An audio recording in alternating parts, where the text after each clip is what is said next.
Hello everyone, welcome to this week's class. Today we will be talking about the love of God, but let's start with some songs and prayer.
The next song is called Kindle the Fire of Love. The words are, kindle the fire of love and burn away all things. Then set thy foot into the land of the lovers.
Oh Dios, guíame, protéjame, ilumina la lámpara de mi corazón y haz de mí una estrella brillante. Tú eres el fuerte y el poderoso.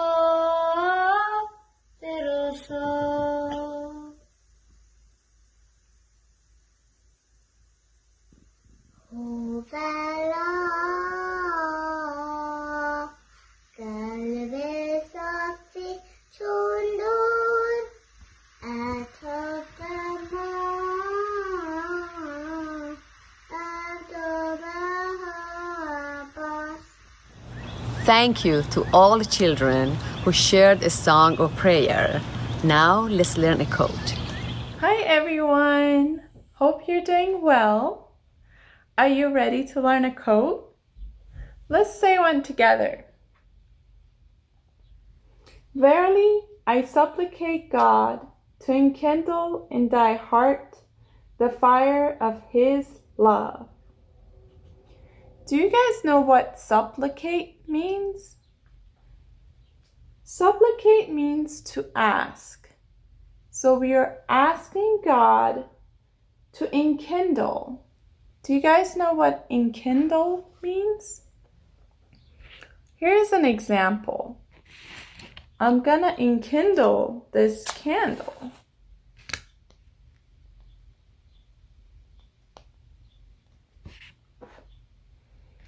Enkindle means to light up or set on fire. So we are asking God to enkindle our hearts with His love. How can we do that? How can we enkindle our hearts with God's love? One way we can do that is through prayer.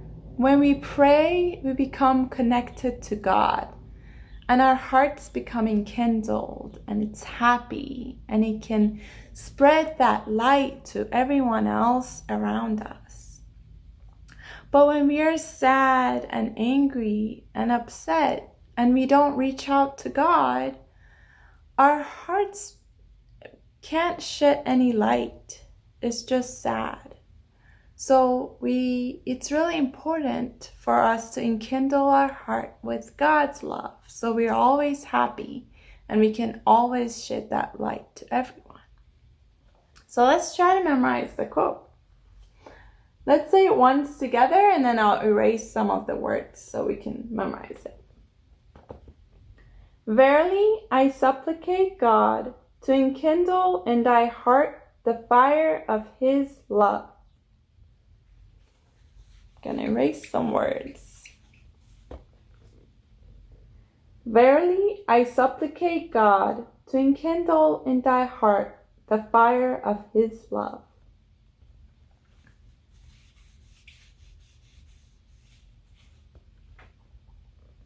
Verily, I supplicate God to enkindle in thy heart the fire of His love.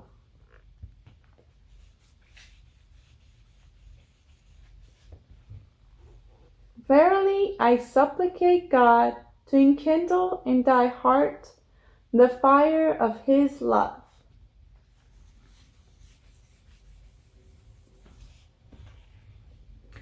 Verily, I supplicate God to enkindle in thy heart the fire of His love. Now we only have a few words left. Verily, I supplicate God to enkindle in thy heart the fire of His love.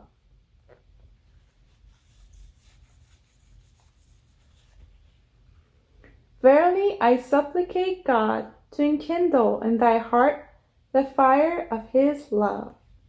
Now I'm going to erase all the words. Can you say it now?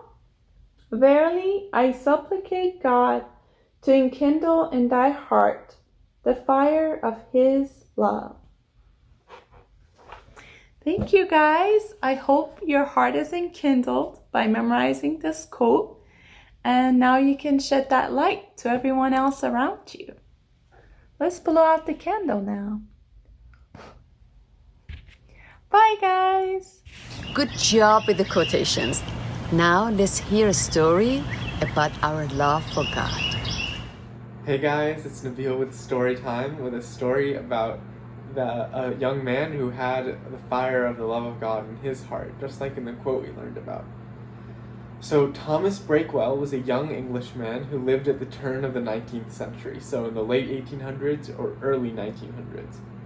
He held an important position in a cotton mill in the US, and he spent his vacations, whenever he had free time, he would go to Europe. And one time on his way to Europe in the summer of 1901, so that's more than 100 years ago, he met a woman on a steamship, and they started talking about different spiritual things, about God, just different topics. And when they arrived, the woman invited him to go meet another friend so they could continue their discussion.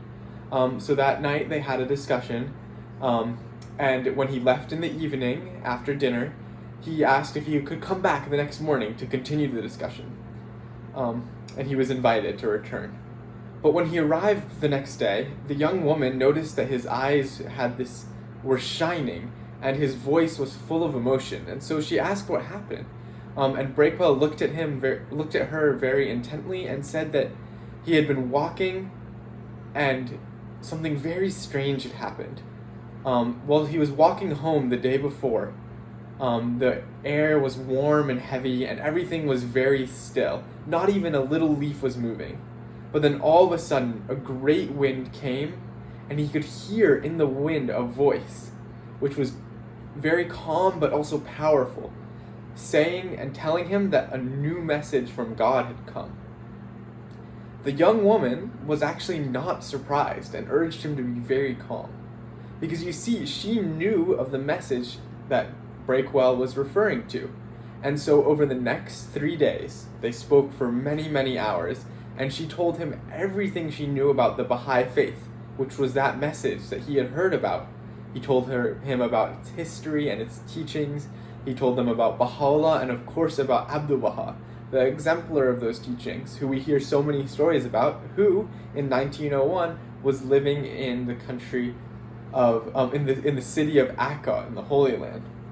And so by the end of those 3 days, Breakwell's heart was so filled with joy and hope and was so on fire with the love of God that he wanted nothing more than to travel to Akka and meet Abdu'l-Baha. And it happened that there was another young man in the city who wanted to go see Abdu'l-Baha as well and had been planning a trip to go visit him for some time. And the young man very kindly invited Breakwell to join him, invited Thomas Breakwell to come along. And so a message was sent to Abdu'l-Baha asking for permission for Thomas Breakwell to visit him, and of course, it was accepted, and in a short while, they were on their way. When these two men arrived at Abdu'l-Baha's home, they were taken to a room where several other men were gathered. And looking around, Breakwell became very, very worried, because he had heard so much about how wonderful Abdu'l-Baha was, and he was in Abdu'l-Baha's house. But looking around at all the other people in the room, none of them looked like they were, that source of spiritual energy which he believed Abdu'l-Baha was. And he was really worried that he had failed to recognize the message which he had heard about in Paris, that heavenly being. And at that moment, when he sat down in sadness, a door opened and Abdu'l-Baha walked in. And he immediately knew that his wish had been fulfilled, and his heart burned with the fire of the love of God. He spent 2 days with Abdu'l-Baha in Akka, and the love of God he had in his heart, that fire grew stronger and stronger. And when Breakwell told Abdu'l-Baha about the job he had at the cotton mill, where at this time a lot of children worked there and they were not treated very well, Abdu'l-Baha advised him to resign from his job because the place was not very kind and didn't reflect Baha'i qualities, and he did it without hesitation. At the end of his visit, he returned to Paris with his spirit on fire. Of course, he didn't have his well-paying job anymore, and he also had he had an illness, which made him very sick.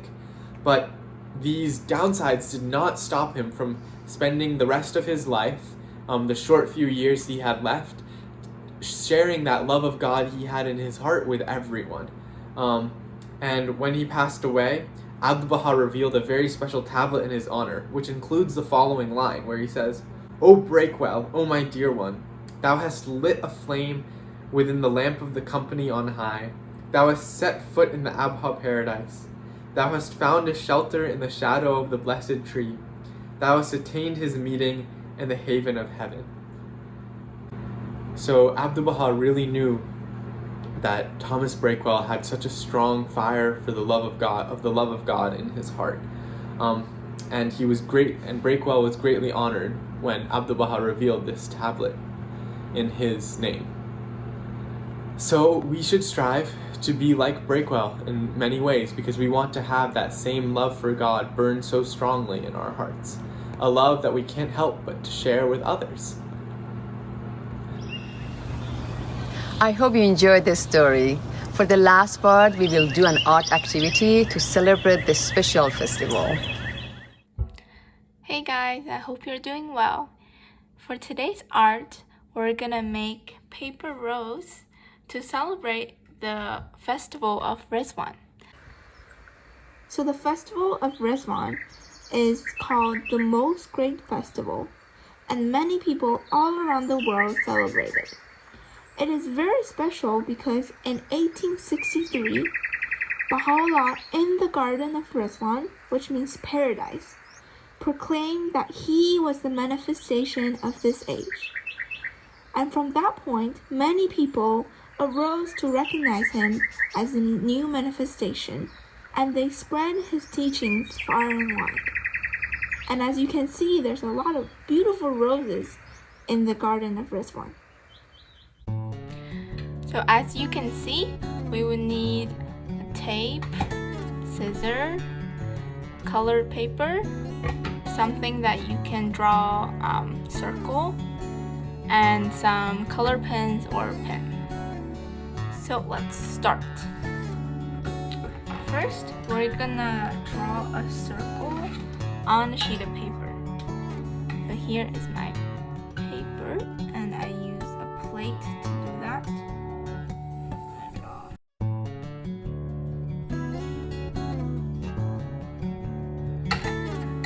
And then I'm gonna cut out the circle using my scissors.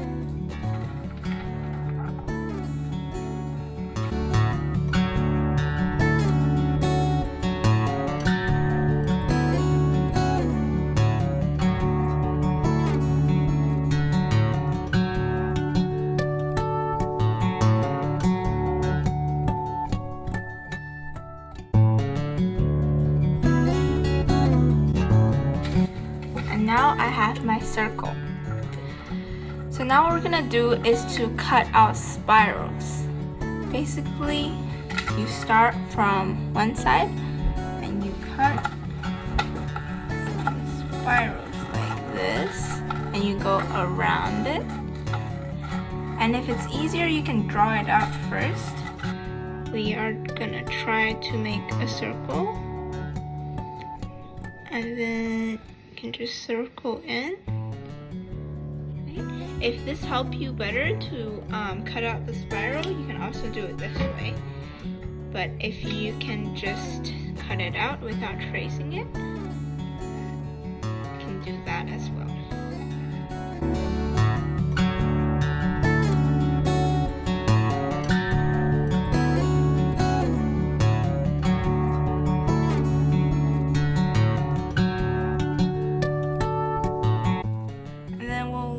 A little bit of like a circle in the middle. Okay? And now what we'll do is we're gonna roll it up. So starting from the middle, roll this way.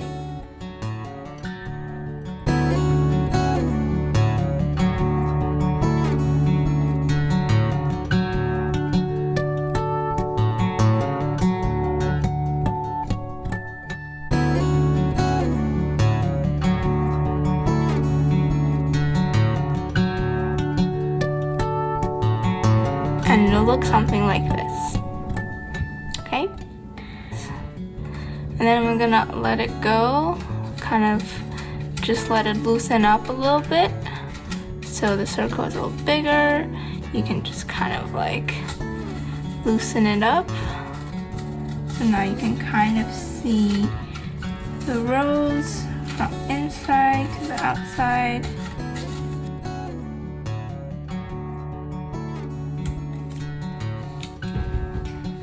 And then after you're done, we will tape the edge just on there. Okay. Whoops. And now you have your rose. And if it's a little, if the circle is smaller, you can have a bigger rose. Here it is.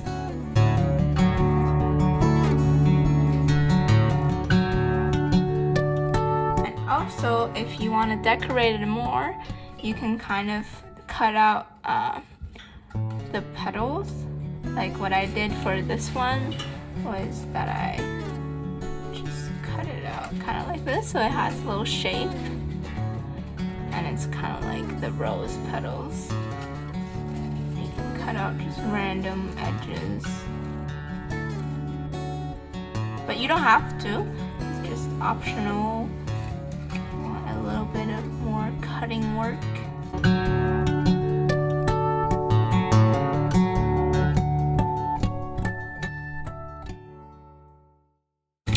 Ta-da! Here are my roses, and here's the real one. See?